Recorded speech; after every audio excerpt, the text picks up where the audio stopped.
पवारांची दृश्य। माध्यमांशी काहीही न बोलता अजित पवार रवाना झाले आणि ते थेट पोहोचलेले आहेत वर्षा निवासस्थानी मुख्यमंत्री देवेंद्र फडणवीस यांची भेट घेण्यासाठी। सध्या पार्थ पवार यांच्यावरती जे काही आरोप होत आहेत त्या पार्श्वभूमीवर या भेटीला महत्त्व प्राप्त होत आहे। अभिषेक मुठाळ आपल्याला अधिक अपडेट देतील। अभिषेक, वर्षा निवासस्थानी सध्या काय घडतंय? अद्याप अजित पवार हे वर्षा निवासस्थानी पोहोचलेले नाही आहेत। ते थोड्याच वेळापूर्वी वरळी डोम इथनं निघालेले आहेत।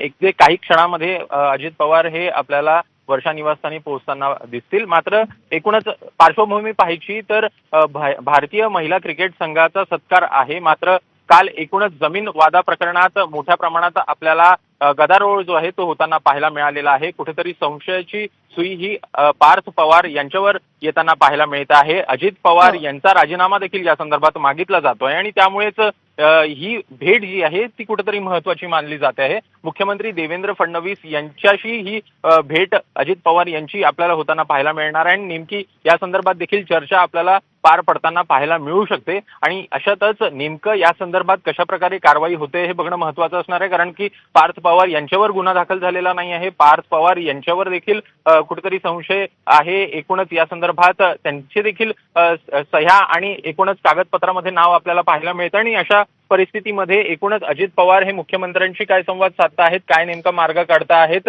हे बघणं देखील महत्त्वाचं असेल। अभिषेक, धन्यवाद दिलेल्या सगळ्या सविस्तर माहितीसाठी। आणि यानंतर थेट जाऊयात, मंदार गोंजारी आपले प्रतिनिधी सध्या आपल्यासोबत आहेत। मंदार, पुण्यात झालेल्या जमीन व्यवहाराचे पडसाद आता मुंबईत उमटायला सुरुवात झाली आहे, घडामोडी घडतायत। अजित पवार मुख्यमंत्री देवेंद्र फडणवीसांच्या भेटीला पोहोचलेले आहेत। या भेटीकडे कसं पाहायचं, काय तुमचे अन्वयार्थ?